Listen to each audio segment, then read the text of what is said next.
பிரியமானவர்களே, நீங்க எல்லாரும் இன்னைக்கு சந்தோஷமா இருக்கிறீங்களா? Cristo ප්‍රේමවත්වයේ මේ දවස්වල ප්‍රීතිය සිටිනවාද? இன்னைக்கு வார்த்தை சொல்லுது பாருங்க. මේ දවසේ වචනේ කියනවා බලන්න. ரோமர் 12ஆம் அதிகாரம் 12வது வசனம் சொல்லுது, රෝම 12 වෙනි පරිච්ඡේදයේ 12 වෙනි වචනේ කියනවා. நம்பிக்கையிலே சந்தோஷமா இருங்கள் அப்படின்னு சொல்லுது. බලාපොරොත්තුෙහි ප්‍රීති වෙන්න. பாருங்க, இந்த இடத்துல சொல்லப்படுது நம்பிக்கையில நாங்க என்ன செய்யணுமா? சந்தோஷமா இருக்கணும். මේ ස්ථානයේ කියලා බලාපොරොත්තු තුල අපි ප්‍රීතිමත්ව සිටින්න ඕනේ. இன்னைக்கு கர்த்தரை நாங்க நம்புறோம். අපි උන්වහන්සේ විශ්වාස කරනවා. அவருடைய வார்த்தையை நம்புறோம். උන්වහන්සේගේ වචනේ අපි විශ්වාස கொடுக்கிற කරනවා. வாக்குத்தத்தங்களை நம்புறோம். දෙන්නා පොරොන්දු ඇවිල්ලා අපි විශ්වාස ஆனா කරනවා. ஏன் எங்க வாழ்க்கையில சந்தோஷம் இல்ல? නමුත් ඇයි අපේ ජීවිතේ ප්‍රීතියක් நாங்க නැත්තේ? நம்பிக்கைய நாங்க நம்ம சரியா நம்பிக்கை ஒண்ணு நாங்க வைத்தில்ல. අපේ හරි විශ්වාසයක් ඇවිල්ලා තබලා நான் නැහැ. கர்த்தரை நம்புறேன். මම දෙවියන් වහන්සේ විශ්වාස කරනවා. நான் வார்த்தை கர்த்தர் கொடுத்திருக்காரு நம்புறேன். දෙවියන් වහන්සේ මේ වචනේ දුන්නා කියලා විශ්වාස என்று කරනවා. எல்லாம் நாங்க என்ன செய்யறோம்? நாங்க வார்த்தைகள் பேசிக்கொண்டுதான் இருக்கிறோம். අපි එලෙස වචනය කියමින් සිටිනවා. ஏன்னா இன்னும் ஏன் அழுது கொண்டிருக்கோம்? නමුත් ඇයි අඬමින් ஏன் සිටින්නේ? கவலையா உட்கார்ந்துருக்கோம்? ඇයි දුකෙන් ඉඳගෙන ஏன் සිටින්නේ? சோர்ந்து போயிடுறோம் நாங்க? ඇයි අපි මැලි වෙලා යන්නේ? அதுல முழுமையான நம்பிக்கை நமக்கு இல்ல. මුළු ඒ විශ්වාසය ඇවිල්ලා අපි තුල නැහැ. சந்தேகம் நமக்கு. ඒ සැකේ நாங்க ஜெபிச்சிட்டோம், අපි ආඥා කළා. ஆனா இது நடக்குமா அப்படிங்கிற ஒரு சந்தேகம் நமக்கு. නමුත් මේ දේ සිද්ධ වේද කියනවා ඒ සැකතාවය. அப்ப அந்த சந்தேகம் வரும்போது எங்கட சந்தோஷம் இல்லாம போயிரும். ඒ සැක කරනව කාර්ය එන විට අප තුල තිබෙන ප්‍රීතිය ඇවිල්ලා නැති වෙනවා. அதனாலதான் சொல்லுது நம்பிக்கையில நீங்க சந்தோஷமா இருங்க.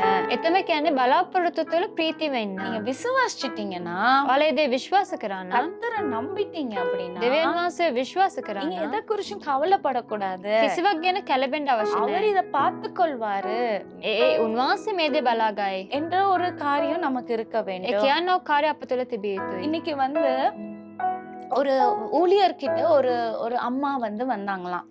සේවය කරන්න එක්කෙනෙක් ළඟට ඇවිල්ලා එක්මාවෙක් පැමිණියා. அந்த ஊழியர்கிட்ட சொன்னாங்களாம், என் கணவன் ரட்சிக்கப்படணும், ஜெபிங்க அப்படின்னு இருக்காங்க. ඒ සේවය කරන අයට ඇවිල්ලා කිව්වා මගේ ස්වාමි පුරුෂයා ඇවිල්ලා ගැලවෙන්න ඕනේ ඒ උදෙසා යාඥා කරන්න. அந்த ஊழியர் சொல்லியிருக்காரு, ஓகே நாங்க ஜெபிப்போம், உங்க கணவன் கண்டிப்பா ரட்சிக்கப்படுவாரு அப்படின்ட்டு. ඒ සේවකයෙක් හරි යාඥා කරන්නම් ඔයාගේ ස්වාමි පුරුෂයා ගැලවීම ලබා அப்ப ගන්න. அந்த அம்மா டக்குன்னு சொன்னாங்களாம், එතකොට ඒ මව ඉක්මනින්ම කිව්වා அவரெல்லாம் மாற மாட்டாரு பாஸ்டர்.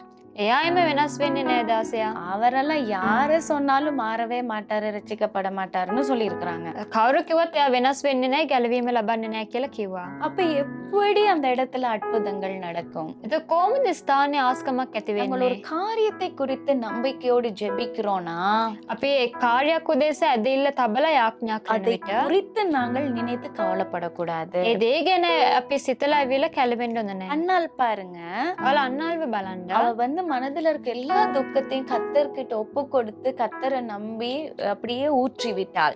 ඇතුළන්තේ තිබෙනව සියල්ල පවසලා උන්වහන්සේට කියලා යාඥා කළා. அதுக்கப்புறம் அவ முகம் துக்க முகமா இருக்கலையா. ඉන් පස්සේ යාගේ මූණ ඇවිල්ලා දුකෙන් තිබුණ නැහැ. அத பார்த்த கர்த்தர் அவ மேல இரக்கம் பாராட்டி சாமுவேலை கொடுத்தார் இல்லையா.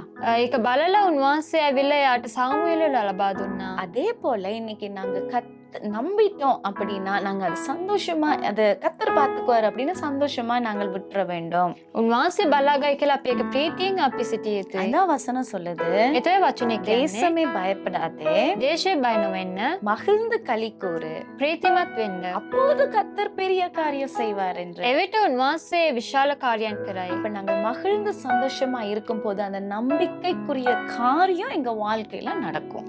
ඒ ප්‍රීතිමත් සිටිනුවට ඒ බලාපොරොත්තු වෙන කාර්යන අපේ ජීවිතේ සිදු இன்னைக்கு වේ. நம்பிட்டும் நீங்க சந்தோஷம் இல்லாம இருக்கிறீங்களா? ඔයාලා ඒ දේ විශ්වාස කරලා ප්‍රීතිය නැතුව සිටිනවද? இன்னைக்கு மாற ஒப்பு கொடுங்க. ඔයාලා වෙනස් වෙන්න කැප கர்த்தரை කරන්න. நம்புறேன், මම දෙවියන් වහන්සේ විශ්වාස කරනවා. வார்த்தைகளையும் வாக்குத்தத்தங்களையும் நம்புறேன். මම වචනේ පොරොන්දු විශ්වාස இனி நான் කරනවා. கவலையா இருக்க மாட்டேன். මම ආයෙ කලබෙන්නේ அந்த නැහැ. நம்பிக்கையில சந்தோஷமா இருப்பேன்னு ஒப்பு கொடுங்க.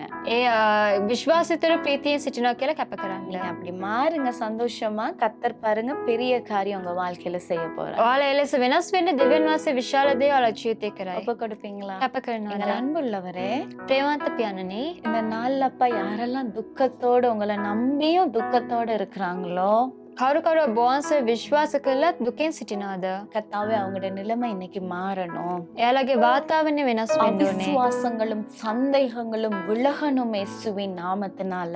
ඒ සැක ඇති කරන්නව කාර්යයන් යේසු ක්‍රිස්තුස් වහන්සේගේ නාමයෙන් ඉවත් වෙන පිණිස. அப்பா, அந்த நம்பிக்கையில அவர்கள் சந்தோஷமா இருக்க நீங்க உதவி செய்யுங்க. ඒ ඇදහිල්ල තුළ එයාලා ප්‍රීතියෙන් සිටින්න උදව් කරන්න. அப்பா, அவர்கள் வாழ்க்கையில ஆசீர்வதிக்கிறதற்காக ஸ்தோத்திரம். ඔබ වහන්සේ එයාලගේ ජීවිත ආශිර්වාද කරන නිසා இயேசு ස්තුතියි. கிறிஸ்துவின் நாமத்தில் பிதாவே. යේසුස් ක්‍රිස්තුස් වහන්සේගේ නාමයෙන් පියාණනි. ஆமென். ආමේන්. God bless you. God bless you.